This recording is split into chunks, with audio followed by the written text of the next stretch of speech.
ஸ்ரீ குருபியோ நமக. அசரீரி இது ஒரு தமிழ் அல்லது சமஸ்கிருத வார்த்தை. அது அறியப்படாத இயற்கைக்கு அப்பாற்பட்ட ஒரு தெய்வீக குரல் அல்லது ஒரு அனுமாஷிய சக்தி என்று சொல்லலாம்.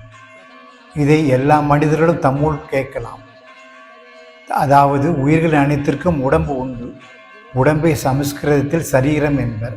சரீரத்தை பெற்றிருப்பதால் உயிர்களுக்கு சரீரி என்று பெயர். பகவத்கீதை அத்தியாயம் 10 ஸ்லோகம் 33 எழுத்துக்களுக்குள் நான் நகரம் என்னும் கூட்டு சப்தம் என்று ஸ்ரீகிருஷ்ணர் சொல்லியுள்ளார். அச்சப்தம் நிலைபெற பஞ்சபூத சக்திகளுள் முதன்மையான ஆகாச சக்தி வேண்டும். ஆகாசத்தில் தான் இச்சப்தம் ஒடுங்கி கேட்கும். அதுபோன்று ஒவ்வொரு மனித உயிர்களின் சரீரத்தின் உள்ளும் சித்த ஆகாசம் உள்ளது. இதிலும் அகார சப்தமாக ஸ்ரீ கிருஷ்ணனின் தெய்வீக குரல் ஒடுங்கி சதா ஒலித்து கொண்டுதான் இருக்கிறது.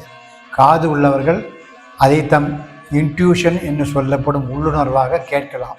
ஸ்ரீ குருபியோ நமக.